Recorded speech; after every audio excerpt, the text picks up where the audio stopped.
Buenas noches, amigos. Qué bueno que podemos estar aquí juntos para poder orar como iglesia.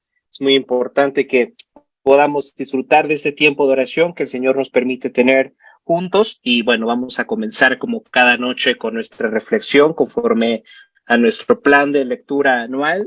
Gracias a Dios, ahora en este mes de octubre comenzamos la lectura del Nuevo Testamento. Fueron 10 largos meses leyendo mucho acerca del Antiguo Testamento, reflexionando acerca de él, pero hoy tenemos el privilegio de poder reflexionar también en esas narraciones, esos evangelios que nos hablan acerca de la vida, muerte y resurrección de nuestro Señor Jesucristo.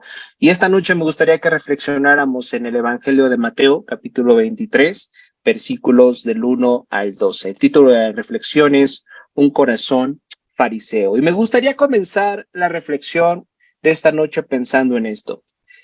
Si ustedes profundizan en su corazón, normalmente podemos darnos cuenta que tenemos buenas expectativas acerca de nuestras vidas. ¿Están de acuerdo? Pensamos en que todo irá mejor, que en todo va a ir bien a nuestro trabajo, que normalmente no pensamos cuándo nos vamos a enfermar, sino pensamos que no nos vamos a enfermar. Pensamos que todo estará bien. Sin embargo, cuando pensamos acerca del mundo, pensamos cómo está el mundo y pensamos en las demás personas que no somos nosotros, ¿verdad? Ahí ya no estamos tan seguros, ¿están de acuerdo? No pensamos que las cosas en el mundo vayan a mejorar, sino vemos que este mundo está empeorando constantemente. Vemos más violencia, vemos más guerras, nos preocupan cosas como el calentamiento global, la contaminación. Hay tantas cosas que hay en el mundo que nos pueden llegar a abrumar. Entonces, aunque pensamos que nosotros estamos bien, al mismo tiempo pensamos que el mundo en el que vivimos va por el mal camino. Lo irónico es que otras personas piensan lo mismo que tú, que ellos están bien, pero te miran y dicen, bueno, no estoy tan seguro que él esté tan bien como yo estoy bien. No estoy tan seguro que él tenga la razón como yo tengo la razón. No estoy seguro que esa persona sea tan inteligente como yo soy inteligente.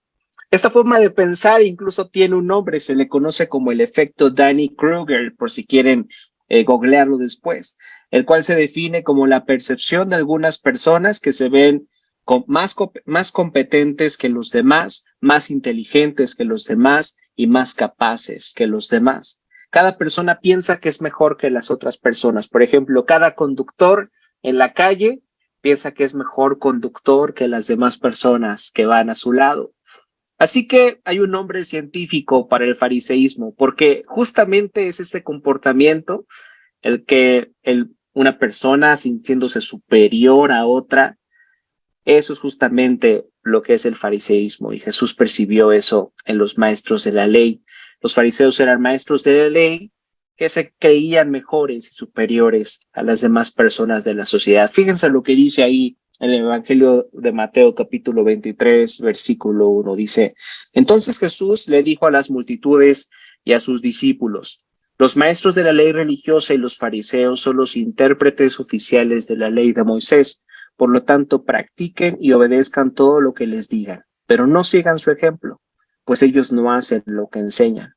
Aplastan a la gente bajo el peso de exigencias religiosas insoportables y jamás mueven un dedo para aligerar la carga. Entonces, Jesús ve este comportamiento de superioridad de los fariseos y dice, eso está mal. Los fariseos eran las personas más religiosas que existían en el tiempo de Jesús y eran las personas que más presumían acerca de su buen comportamiento, acerca de su conocimiento, acerca de su inteligencia y acerca de su buena moralidad. Pero fíjense, cuando Jesús dice eso está mal, no se refiere a sus enseñanzas, no se refiere a lo que estaban enseñando los fariseos, no se refiere a que ya no tengamos que esforzarnos para vivir conforme a la ley porque la ley sea mala. No, eso no es lo que está diciendo Jesús que está mal. Lo que está diciendo Jesús que está mal es ese sentimiento de superioridad que hay en los fariseos. Tenemos que entender que la solución que da Jesús al fariseísmo no es deshacernos de la moral, no es deshacernos de la ley de Dios. Jesús no dice, ¿saben qué? Yo soy un Dios de solo amor. No importan ya esas leyes antiguas, arcaicas que tienen, ya no importan. Lo que importa es que se amen los unos a los otros, que se acepten como son, que se toleren como son. No, eso no es lo que está diciendo Jesús. Sí, Jesús dice que debemos amar a las otras personas, sí nos dice eso, pero también nos dice que tenemos que hablar la verdad a las otras personas. Y la ley es parte de la verdad de Dios. La ley es algo bueno, es algo que tenemos que seguir conservando, tenemos que seguir meditando en ella y verla como algo bueno, como algo hermoso. Jesús dijo, practiquen y obedezcan todo lo que les digan, pero no sigan su ejemplo. Lo que ellos enseñan está muy bien. Escúchenlo, mediten en ello, practíquenlo, pero no sigan el ejemplo de estas personas, pues ellos no hacen lo que enseñan. Los fariseos no hacen lo que enseñan. Fíjense, el espíritu del fariseísmo no solamente estuvo presente en el tiempo de nuestro Señor Jesucristo, también está presente en nuestros días. Hay muchas personas cristianas que se creen superiores a las demás personas no cristianas por su conocimiento, por su obediencia, por el estilo de vida que llevan. Incluso hay cristianos que se creen superiores a otros cristianos, que creen que tienen una mejor teología, que creen que tienen una mejor forma de interpretar la Biblia, y eso les hace sentir de una manera superior a otras personas. Fíjense lo que dice el versículo 5. Todo lo que hacen es para aparentar. En los brazos se ponen anchas cajas de oración con versículos de la Escritura y usan túnicas con borlas muy largas. Y les encanta sentarse a la mesa principal en los banquetes y ocupar los asientos de honor en las sinagogas. Les encanta recibir saludos respetuosos cuando caminan por las plazas y que los llamen rabí, que los llamen maestros. Entonces Jesús dice que hay personas religiosas que utilizan su fe para aparentar, para sentirse superiores a los demás, para oprimir a otros. Pero déjenme decirles que también las personas que no se consideran religiosas, las personas no creyentes, también tienen este espíritu de fariseísmo. Hay personas que también se creen mejores a los demás por su intelecto, por su moralidad, por sus éxitos, y no necesariamente son personas religiosas o que pertenezcan a alguna religión, sino pueden ser personas ateas, pero también ellos tienen cierta moralidad o cierto conocimiento o cierto sistema de creencias que los hace sentirse superiores a los demás. No, yo no soy un ignorante como estos cristianos que necesitan este ser imaginario para poder estar tranquilos, pero al mismo tiempo ellos también ponen su fe en otras cosas que no todo el tiempo pueden comprobar. Entonces no es necesario ser un cristiano para ser un fariseo. El fariseísmo no es un problema de la religión. El fariseísmo no es un problema del cristianismo. El fariseísmo es un problema del corazón humano. Tanto el no cristiano como el cristiano pueden estar alejados de Dios. Fíjense, el cristiano puede creer que está cerca de Dios por la religión que practica, pero puede que esté utilizando su fe para intentar manipular a Dios o para intentar manipular a los demás para que hagan lo que Él quiera. Hay muchas personas que simplemente están orando, simplemente están leyendo su Biblia, simplemente están yendo a la iglesia, simplemente están dando su diezmo, no en respuesta a la misericordia que han recibido de Dios, sino porque quieren que Dios haga lo que ellos quieran, sino porque quieren manipular a Dios. Eso está en el fondo de su corazón. Quieren que les vaya bien en el trabajo, por eso leen sus Biblias. Quieren tener salud, por eso van a la iglesia. Quieren encontrar una persona con la cual pueden casarse, por eso diezman. No están haciéndolo por quién es Dios, sino por lo que pueden obtener de Él. Ese es el corazón del fariseo, el corazón que se acerca a Dios por lo que puede obtener de Él y no por quién es Él. Y hay muchas personas religiosas que piensan que son cristianas y realmente ven a Dios de esta manera. Pero esto también les puede pasar a los no cristianos. El corazón humano puede ser igualmente legalista, aún sin la religión. Entonces el problema no es la religión, sino el corazón humano. Nos estamos destrozando unos a otros en este momento por temas de política, quién tiene la razón, el PRIAN o Morena, por temas de economía. ¿Qué es mejor, el socialismo? ¿Qué es mejor, capitalismo? O por temas raciales, ¿no? ¿Cómo estás tratando a los migrantes que están cerca de ti? ¿Los desprecias en tu corazón? ¿O estás viendo alguna forma de ayudarles a reconocer que son portadores de la imagen de Dios y necesitan ser tratados con dignidad? Entonces, en todo corazón humano hay un corazón fariseo. ¿Cuál es la alternativa que nos presenta Jesús ante este corazón fariseo? Fíjense lo que dice el versículo 11.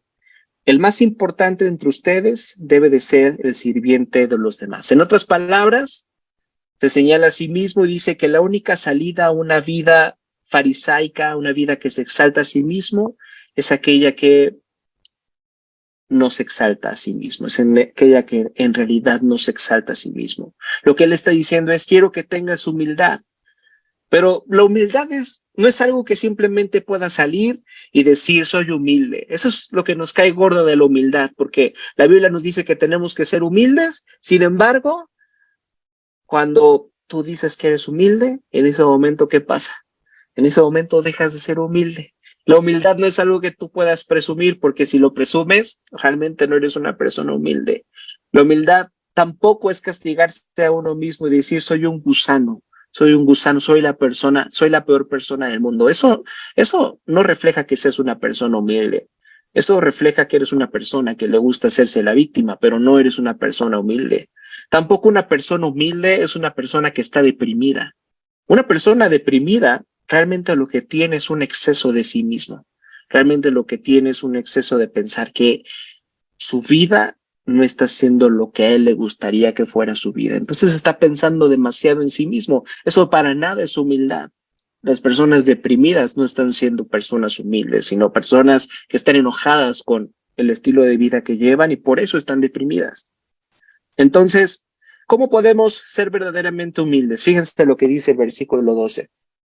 Pero aquellos que se exaltan a sí mismos serán humillados, y los que se humillan a sí mismos serán exaltados. Aquellos que se exaltan a sí mismos serán humillados. Es posible que muchas cosas buenas que estén pasando en tu vida, si no consideras a Cristo en todas esas cosas buenas en tu vida, puede ser que esa cosa buena que tú consideras se convierta en una maldición. ¿Por qué? Porque si no consideras a Cristo en medio de esa situación, vas a pensar que tú tienes eso, si tú estás experimentando esta circunstancia porque tú te la mereces. Cuando metes a Cristo en la ecuación, recuerdas que tú no te mereces esa circunstancia, sino que se te ha dado por gracia. Oye, pero yo me he esforzado mucho, yo me he desvelado por tener este estilo de vida, yo he trabajado mucho. Sí, hay otras personas que también se esfuerzan igual que tú, hay otras personas que se desvelan igual que tú y no tienen el estilo de vida que tú tienes. Por los privilegios que tú has recibido, por la misericordia de Dios que tú has recibido, es que tú tienes este estilo de vida y tienes que reconocerlo. Si no lo reconoces, es posible que eso bueno que hay en tu vida, en un futuro se convierta en una maldición. Por otro lado, puede que también estés experimentando ciertas cosas en tu vida que no comprendes, que dices, esto es algo malo que está pasando en mi vida, pero puede ser que eso que catalogas ahora como algo malo, si metes en la ecuación a Cristo, si reconoces que Cristo está en control de esa situación, que Él te ama, que Él te ha salvado, entonces es posible que esa situación difícil, complicada, mala, adversa, en un futuro se convierta en una bendición. Podemos tener un ejemplo de esto, ¿les parece la vida de Job? Él lo perdió todo. En un día trágico perdió a sus hijos, perdió sus propiedades, perdió su salud, perdió todo lo que él tenía. En un día él lo perdió todo. Y probablemente la identidad de Job estaba en eso, en sus posesiones, en lo que había logrado. Él se sentía bendecido por Dios al ver todo lo que tenía. Y cuando lo perdió, él actuó de una manera muy similar a como lo haríamos tú y yo si estuviéramos en las circunstancias de él. Bueno, no sé, tal vez actuaríamos peor. De hecho, pienso que actuaríamos peor.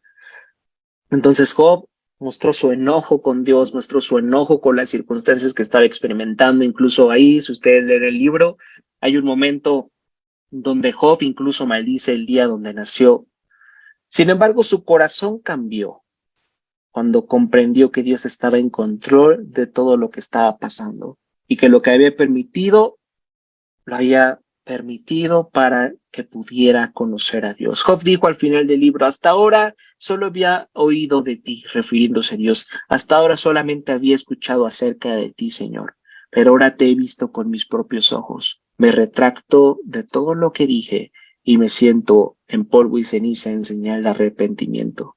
Job se humilló, pero esa humillación le permitió conocer a Dios y verlo con sus propios ojos. Ahora bien, ¿crees que él estaba pensando, crees que cuando él estaba pasando por su dolor, crees que entendió por qué estaba pasando por ese sufrimiento? No, Job no lo entendió. ¿Crees que entendió por qué estaba sucediendo lo que estaba pasando? No, él no lo entendió. ¿Crees que tenía alguna idea de cómo Dios podría haber estado usando todas esas circunstancias y todo ese sufrimiento para su bien?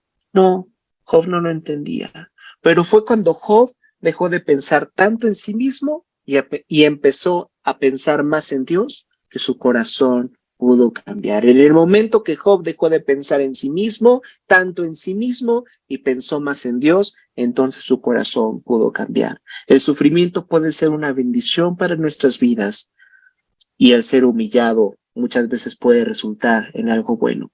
¿Tenemos un ejemplo de alguien más? De alguien que haya sido humillado, de alguien que haya experimentado un gran sufrimiento, pero el resultado de esta humillación y el resultado de este sufrimiento resultó en algo muy bueno, en algo muy bueno no solamente para esa persona, sino para otras personas más. ¿Quién? ¿Qué ejemplo tenemos acerca de eso? La obra de Cristo. Déjame decirte que hay una persona que sufrió mucho más que Job, y ese es nuestro Señor Jesucristo.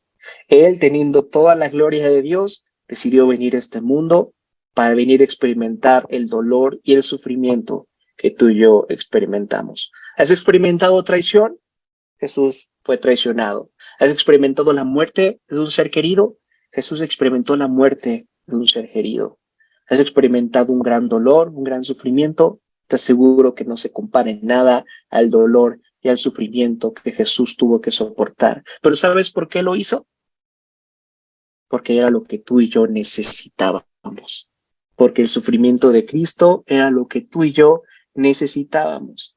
Cristo es la imagen de lo que dice el versículo 12 de Mateo 23.